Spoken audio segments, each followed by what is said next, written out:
Lua is the plugin and customizing Lang or NeoVim. Lua is a language I think invented 20 years ago, 30 years ago. It's an exceptionally simple, highly embeddable language that has all C-like interfaces effectively. And with NeoVim, they have it as just a first-class citizen. All the Vim APIs are exposed into Lua, and so you can write your plugins in Viml, which is Viml, or you can write it in Lua. I at least feel like Lua has multiple purposes, meaning that I am able to both use Lua in NeoVim, but I could also have a chance to use Lua at some other point, right? Like even at Netflix, we experimented for a moment using Lua inside of our television app to be able to have like an easy-to-use, really lightweight dynamic language. And so Lua does have a lot of uses. It's used a lot in the game industry for UIs. And so it's a pretty cool little language to at least have some familiarity with it. And because it's so tiny, you literally could learn the entire language if you're already familiar with, you know, the basic concepts of programming. Probably a day. There's like nothing to it. Honestly, there is nothing to it. It's an exceptionally tiny language. You can do basically OO or functional style stuff. So it's pretty straightforward. All right, so I think we're going to start back up. So I did leave it here on the cliffhanger. Look at that. We have this highlighted text from our macro. Very exciting. But we're going to leave. We're going to quit bang. And now let's go on.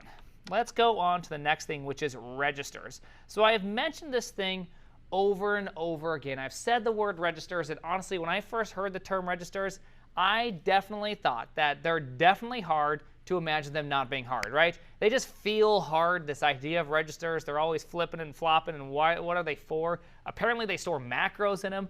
What the heck is a register? Well, a register is as simple as a key value store, a single character to a string. That is all it is. Some registers are dynamically filled for you, such as the yanking register, along with your delete history register. The implicit register is automatically filled for you. Your alternate file, your current file is automatically filled for you. There's a couple other, but then there's just a whole bunch of open, empty registers that you can put anything into them, and then you can do stuff with them. So let's jump over here. Let's download this. I honestly have no idea what's in this file, so this is exceptionally exciting at this point. So let's curl this down, and let's see what happens. So we've already talked a lot about this. We've already done a lot with this, this foo thing, pasting, all that. I actually explained this way earlier, right? So let's go right into how to interact with registers. So you'll notice something. Whenever you do register, you'll notice that they all start with a double quote. The nice part about that is it's actually a really big hint to you. If you press double quotes, then a register, you now have selected a register, which means then you can do a motion with that, right? So let's see here. So if I were to go like this, let's highlight this line. Now I'm going to press quotes B yank, right? So now theoretically, if I've done this correctly, I just yanked into the B register what I was highlighting. So let's go reg again. You'll notice A, the implicit register shows it right here. What you also see is that the 0th register, the yank history register, doesn't have that yank. Instead, what you'll see is right here inside the B register, it's actually right there. I'm able to yank into a register. Now, hopefully, you're sitting here thinking, well, wait a second. If macros record to a register and I can yank to a register, can I edit my macro? Right? Why not? Why couldn't you? Of course you can. Silly pants, let's do that. So let's go like this. Let's go quotes AP. I just pasted that macro that we executed earlier. Now I can start doing something with it, right? I could go into insert mode and say, hello world. I can then take this escape key right here, highlight it, yank it, paste it right here, take this, highlight the whole thing, right? Or actually, you can highlight with using $V all the way to the end, go back so that way you don't get that bonus new line. Then I can go double quotes. Let's put it into C, just so we don't clobber our original one. C yank. Awesome. So now if we look at our registers again, what do we see? We see our original macro that we had, right? And we also see this hello world one. there's like a hello world one now. We just edited our macro live on the spot. So if you get macro pressure and you miss like one small thing, you can just hand edit it as opposed to having to go through the whole process and execute it and then go, okay, I messed this one spot. Oh, I messed this one spot. You can start then going, oh, I can just put an underscore here to go back to the beginning. Oh, I can do this to edit it this way. It all of a sudden makes it really easy to work with any of these macros. So let's actually go back to the macro run. Let's go 5 down, and I'm going to go @C.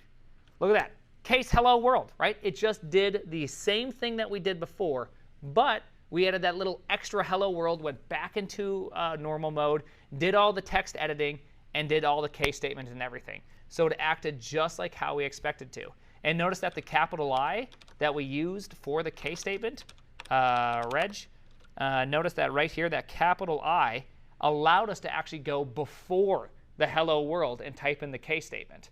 And so it still acted really like the way we expected it to act, which is actually pretty cool that this all just simply worked out. We added, we edited, and we were able to replay them again. So this is one thing that will help make macro pressure go away, by the way, is the fact that, you know, if you don't get it right on the first try, you can just edit it. Just, oh, I forgot to press DD here. Okay, just do that. Boom. Got it. Threw them in there. We're good to go. The only thing that's hard about them is getting the correct escape key. So I always use Control-C, and then I copy and paste that Control-C character and put it where it's supposed to be. I haven't really found a great way to get around that. All right. Awesome. So, I mean, that's really all the stuff that has to do with, I already showed you this one with the register one, right? There's like, this already exists. Like, I showed you kind of everything there is really with registers. There's some ones that are auto-generated. You can edit them, you can add them, you can yank them, you can paste back into them, you can change them, and that's just how they work. They're actually really simple. So the slogan of definitely hard to imagine them not being hard is actually incorrect. They're exceptionally simple. They're just simply single character to string value, and that is all they are. And then you can replay them either as keystrokes or paste them places, replace them with yank. You got it. Awesome. So I feel like we've gone somewhere. We've done this. We're able to see registers, and now we've had a pretty good survey of a lot of features in Vim that make Vim pretty excellent. And we barely customized anything using plugins. Right? We only have a couple plugins. We have a color scheme and a fuzzy finder. And at this point, Vim is actually a fairly usable system. Sure, we don't have autocomplete. Very easy to get autocomplete. Sure, we don't have a range of color schemes or sweet things. We can get that. Sure, our file tree is not that great. Well, guess what? There's Dervish, there's Ranger, there's all these other file plugins that you can use for other quick ideas into using Vim or using cooler operating systems. We even have RG already integrated into Vim. It was that simple. So yeah, I really liked it. I hope that you guys like all this. We are going to be moving forward a little bit and kind of doing a little step to the side. So this whole time, we've been doing just Vim stuff, right? We haven't talked about any new motions in a while, right? We've been using only the ones we've already learned. We have learned how to kind of add them together and make them into composed commands, such as like 10J moves down 10 times.